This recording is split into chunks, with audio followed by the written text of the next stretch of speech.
Bienvenue, chers téléspectateurs, à cette principale édition du soir sur Sen TV. Voici les titres.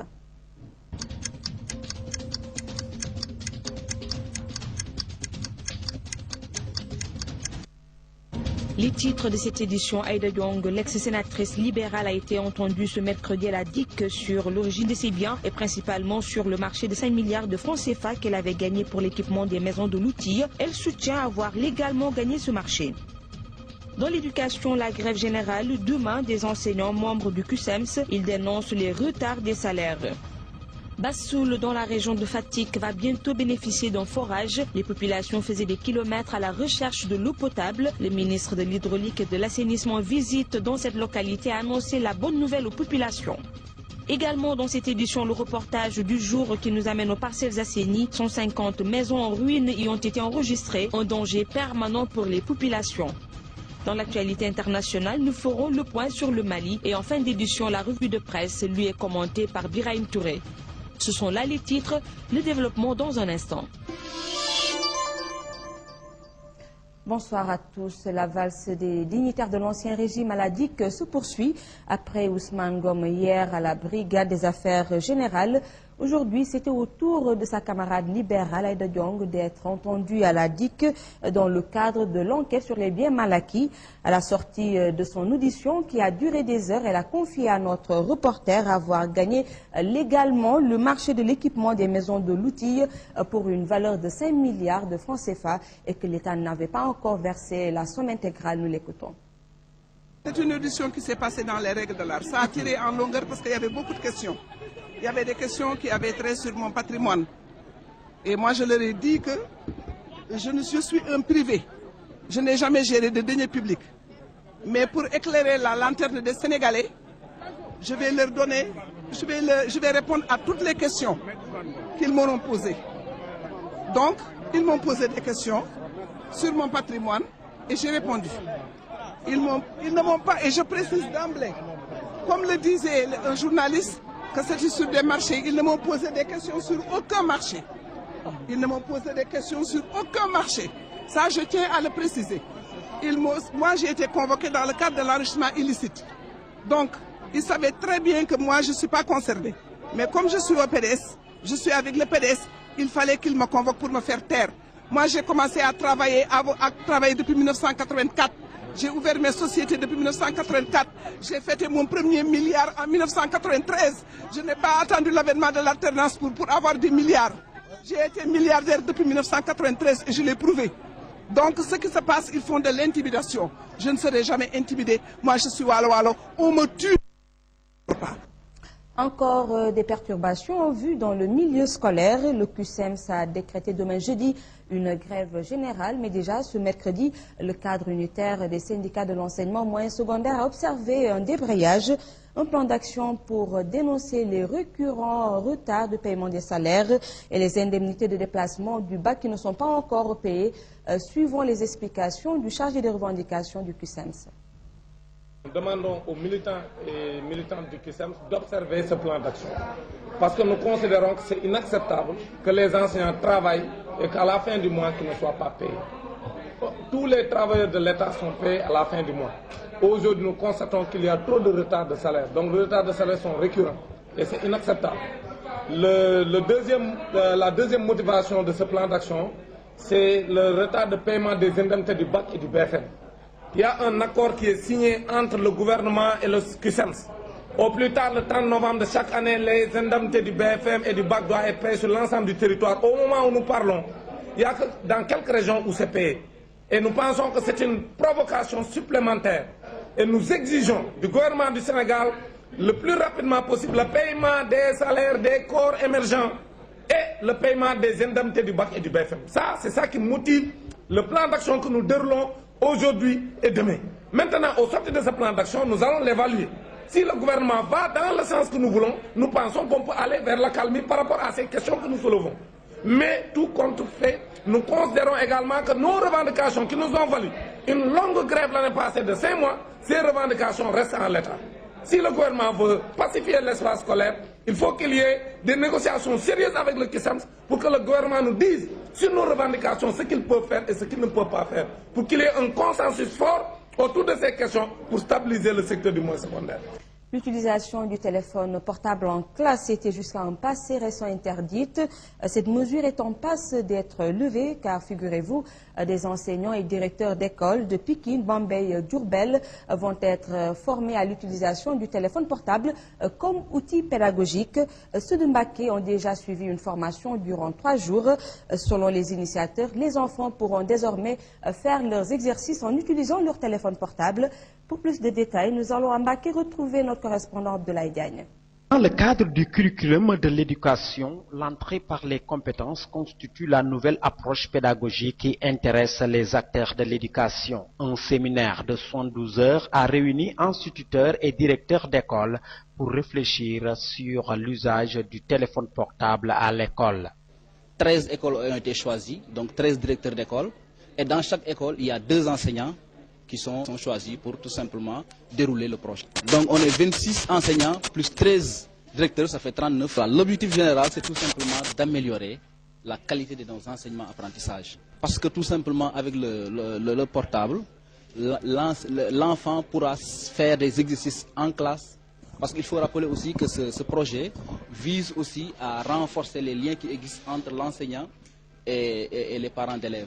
L'introduction de ce nouveau support pédagogique permettra à l'élève de mieux s'exercer. Une fois à la maison, ses parents pourront aussi avoir toutes les informations relatives au savoir-faire de leur enfant. Avec les nouveaux programmes centrés sur le curriculum de l'éducation de base, ça facilite l'entrée par les compétences. Parce que ça développe véritablement une compétence de l'enfant à pouvoir non seulement utiliser l'outil technologique qui est le téléphone portable, utiliser une plateforme que l'on appelle Moodle et à y faire ses exercices seul.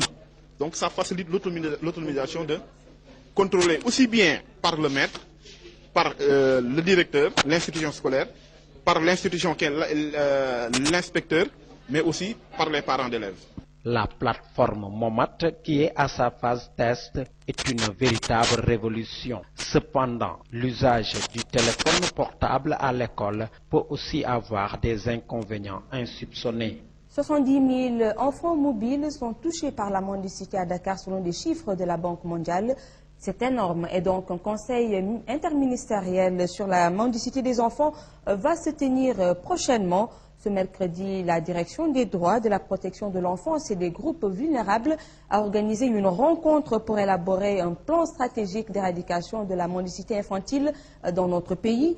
C'était en présence d'ONG, de représentants de familles religieuses et de partenaires financiers et techniques, nous dit Mohamed Seydi. La mendicité infantile est un véritable problème national. C'est ce qui a poussé la Direction des droits et de la protection de l'enfance à inviter des acteurs étatiques et de la société civile pour élaborer un plan d'action stratégique afin d'éradiquer ce fléau. Ce phénomène de la mendicité constitue une préoccupation majeure pour le gouvernement du Sénégal. Selon une étude de la Banque mondiale, il y aurait 70 000 enfants mobiles dans les rues de Dakar qui s'adonnent à la mendicité et au travail. Selon une autre étude également de UCW, 7600 enfants seraient mendiants dans les rues de Dakar, dont 88% sont issus des Dara. Et parmi ce nombre, 42% sont issus de la sous-région. Donc, compte tenu de l'ampleur de ce phénomène, Monsieur le Premier ministre a instruit cet atelier demandant à Mme Mariam Sall, ministre de la Femme, de l'Enfant et de l'Emploi féminin, de réunir l'ensemble des acteurs pour élaborer un plan stratégique d'éradication définitive de la mendicité infantile au Sénégal. Selon le ministre de l'Enfance et de l'Entrepreneuriat féminin, ces enfants proviendraient de divers horizons. Il y a des enfants qui ont fugué, il y a des enfants qui sont confrontés à des difficultés au sein de leur famille même. Donc il y a des enfants à qui on a confié des parents qui ne sont pas, des familles qui ne sont pas les parents naturels. Il y a beaucoup de secteurs qui sont là aujourd'hui. Ce ne sont pas seulement les daras, les maîtres coraniques. Il y a d'autres secteurs qui interviennent dans ce cadre-là.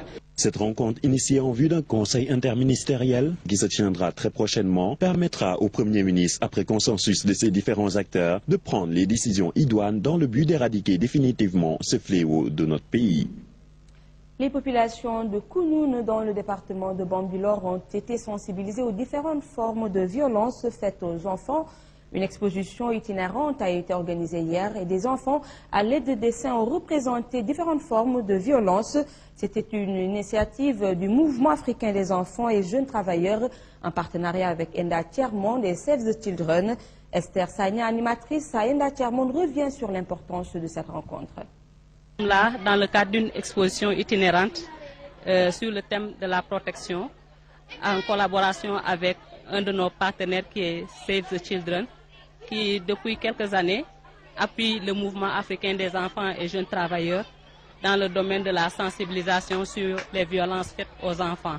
Parce que nous avons constaté que de plus en plus les enfants sont victimes de violences et ça se passe un peu partout dans les maisons, dans les quartiers. Les enfants n'ont pas les moyens d'exprimer les problèmes qu'ils vivent dans le domaine de la violence. Pour cette raison, Save a formé le mouvement africain des enfants et jeunes travailleurs sur les techniques de communication en dessin. C'est pour exprimer un peu leur perception de la violence et les moyens de prévention contre ce phénomène. Le gouvernement a élaboré un plan d'action 2012-2017 pour mobiliser les jeunes autour de la construction nationale. Celui-ci a été présenté ce matin par le ministre de la Jeunesse, de l'Emploi et de la Promotion des valeurs civiques. Il est articulé autour de 3 volets que sont la mobilisation, la promotion des valeurs civiques et l'emploi des jeunes, nous dit Bintou Moustapha Seydi. L'État va développer un programme de mobilisation, de création d'emplois et d'action civique. Ce programme vise la nécessité de forger un nouveau type de citoyen et de prendre en charge les aspirations des jeunes. L'objectif de cette rencontre, c'est de partager le plan d'action du ministère de la Jeunesse, de l'Emploi et de la Promotion des valeurs civiques. Nous avons choisi donc de créer les conditions d'un large consensus autour de ce que nous voulons faire, autour de ce que le président de la République veut faire pour les jeunes de son pays. Profitant de cette occasion, le ministre de la Jeunesse va mettre en place un dispositif de proximité pour mieux se rapprocher des jeunes. La première chose qu'il faudra faire, c'est de mettre un dispositif de proximité dans tous les départements du pays pour que les jeunes aient au moins un cadre d'échange et d'accueil. Pour éradiquer le chômage, l'État met en œuvre des projets et programmes de création d'emplois pour apporter des réponses concrètes aux problèmes de sous-emploi des jeunes. Il s'agira aussi, dans ce pays, de créer une nouvelle dynamique en matière de création d'emplois. Pendant longtemps, la question de l'emploi a été considérée comme une question transversale. Aujourd'hui, le président de la République nous a instruits pour nous dire que la problématique de l'emploi, notamment celle des jeunes, est une question économique majeure. À travers son credo Agir pour et avec les jeunes, le ministre de la Jeunesse Benoît Sambou ne compte pas s'arrêter en si bon chemin. D'autres plans d'action seront mis en place afin de promouvoir auprès de la population l'esprit de civisme et d'engagement. Les professionnels du transport et de la logistique ont désormais un livre de référence qui leur fournit des informations clés dans leur domaine d'activité.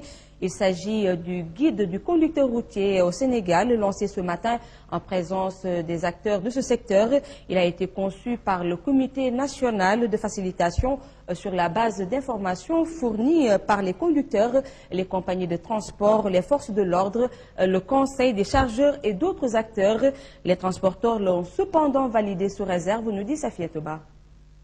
Ce livret de 20 pages a été conçu sur la base d'informations fournies par les conducteurs, les compagnies de transport, les forces de l'ordre, le ministère des Transports, entre autres. Il sert de guide aux conducteurs et contribue également à sauver des victimes. C'est un document qui facilite le conducteur sénégalais ou étranger pour qu'il puisse avoir ou bien savoir aussi toutes les formalités qu'il doit disposer pour circuler librement sur le territoire. Un livret que certains conducteurs vont valider sous réserve. 2 points essentiels ont été omis selon le syndicat national des transporteurs. Nous sommes pour, mais sous réserve, puisqu'on a noté 2 points essentiels qu'on doit inclure là-dedans. C'est la convention collective. Ils n'ont pas mis la convention, la mise en application de la convention collective. Ils n'ont pas mis aussi notre méthode notre mutuelle de santé qui est Transvie, puisque ça est de notre intérêt. Autre préoccupation des transporteurs, la réorganisation du secteur du transport. nous sommes pour des sanctions, mais à condition que ces mesures d'accompagnement puissent aller ensemble. Mettre ces conducteurs dans des bonnes conditions. Parce que pour tout travailleur, si tu n'es pas à l'aise facilement de créer des erreurs, il faut la libre circulation des personnes et des biens. L'Afrique ne peut pas développer sans la libre circulation des personnes et des biens. Le directeur du transport rassure, d'autres concertations sont à prévoir entre tous les acteurs du secteur du transport. Une manière pour eux de réorganiser ce secteur. Et nous prenons la route pour aller à Bassoul, dans la région de Fatick. L'accès à l'eau potable, un véritable calvaire pour les populations, est en passe d'être solutionné. Le ministre de l'Hydraulique et de l'Assainissement visite lundi dernier dans cette localité de 10 000 habitants a annoncé la construction d'un forage. Un autre projet d'une valeur de 6 milliards de francs CFA a aussi été élaboré pour approvisionner en eau potable 26 villages des régions de Kaolack et de Fatick. Fatou Abdoungaye était du voyage. Derrière ce tableau riche en couleurs folkloriques se cache un monument de souffrance dû à un manque d'eau. Le seul forage de la communauté rurale de Bassoul est en panne. Cela fait presque un an que les populations de Bassoul et de Bassar n'ont pas vu ce liquide précieux. Un manque d'eau qui est déjà à l'origine de beaucoup de conséquences. Les diarrhées persistantes. Les gens se lavent une fois par jour, voire une fois tous les 3 jours. Monsieur le ministre, notre principale préoccupation reste la mise sur pied de nouveaux forages. Un cri de cœur entendu par le ministre de l'Hydraulique, Omar Gueye, promet de régler définitivement les problèmes d'approvisionnement en eau. Il annonce la construction d'un forage pour le village de Bassoul. Nous allons mettre en œuvre un nouveau forage pour Bassoul. Et troisièmement, je voudrais vous parler d'un projet très important qui est le projet d'alimentation en eau potable des îles du Saloum. Mais en attendant la mise en œuvre du projet annoncé, le ministre précise qu'une solution provisoire est envisagée. Le seul moyen de mettre un terme au calvaire des populations de Bassoul et de Bassar. Le message est clair.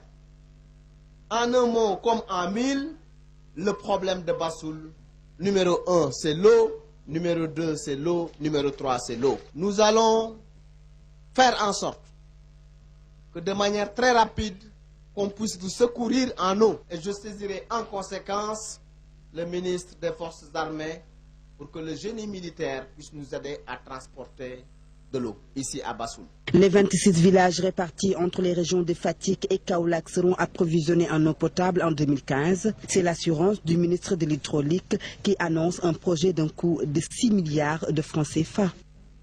Nous en venons à présent à la page internationale de cette édition. La France invite les autorités maliennes à dialoguer avec les populations nordistes qui ont rejeté le terrorisme. Une invitation qui intervient après l'entrée hier des troupes françaises à Kidal. Faisons le point. Après Gao et Tombouctou lundi, l'armée française poursuit la reconquête du nord du Mali. Les troupes françaises ont atterri dans la 3e capitale régionale du territoire, Kidal. Cette nouvelle étape ne ressemble cependant pas aux précédentes. L'armée française, cette fois, est arrivée seule dans ce qui était jusqu'aujourd'hui un bastion islamiste pendant plusieurs mois. Sur le front politique, la feuille de route présentée à Bamako le 25 janvier a été votée par les 139 députés présents. Les hélicoptères et les avions qui se sont posés hier soir à Kidal transportaient des militaires français et aucun malien. Les Français se contentent pour le moment de sécuriser Kidal sans chercher à en chasser les indépendantistes touaregs qui sont là dans leur fief historique. L'armée française a donc pris le contrôle de l'aéroport de Kidal sans associer de troupes maliennes ni ouest-africaines. Des bataillons tchadiens et nigériens partis de Gao et de Bourem seraient cependant en route pour Kidal. Dans la ville mythique du nord, Tombouctou, la population, après des mois de privation et d'interdits de toutes sortes imposés par la loi coranique, retrouve enfin les petits plaisirs du quotidien. Selon le président sud-africain Jacob Zuma, la situation au Mali est très préoccupante. Pour lui, ce qui s'est passé au Mali est dans un contexte plus large la conséquence de la situation libyenne.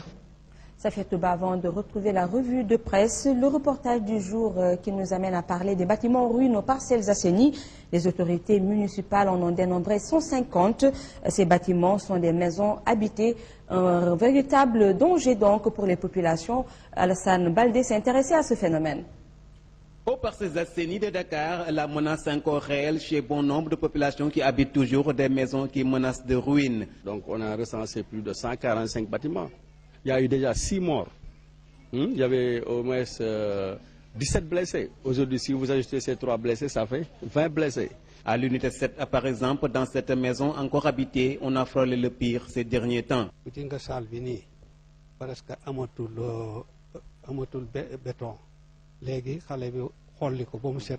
La dalle du salon où nous passons la nuit présentement n'a plus de béton. Le maçon qui est venu constater nous a demandé tout simplement de fermer la chambre car ce n'était plus prudent. Ainsi, le jour où c'est tombé, d'ailleurs, tout le quartier est venu pensant qu'il y avait des blessés. Selon ce maître maçon, les propriétaires doivent se conformer aux nouvelles normes de construction pour éviter pareil désagrément. dafi am yoo xam ni ci qualité bi ñu ko liggéeyee la parce que dal dafa am ñaari façon dal des fois yenn yi bu njëkk dañ doon liggéey dal plein mooy bi nga xam ne amul brique waaw yooyu li koy indi mooy bu njëkk dañu waroon di utiliser fer de 12 ak fer de 10 mooy qualité bi gën a baax diamètre daal mais boobu xam naa ne niñ daan liggéey dañ jël ay fer de 8 mooy fer bi gën a oyof kooku nag bu àndee ak dal bi ak brise su mer bi loolu mooy waral dal yi bu demee ay 10 ans 15 ans muy am problème. Sensible à ce problème, le maire invite les uns et les autres à des mesures préventives. 88 maisons qui ont déjà reçu leur arrêté de fermeture avec ampliation au commissaire de police et au sous-préfet. Donc nous faisons notre travail. Maintenant, nous demandons à l'État de diligenter les procédures pour que quand même qu'il y ait des sanctions. Des balcons ou dalles de maisons qui tombent sont monnaie courante aux Parcelles Assainies et très souvent on dénombre des victimes qui auraient pu être évitées.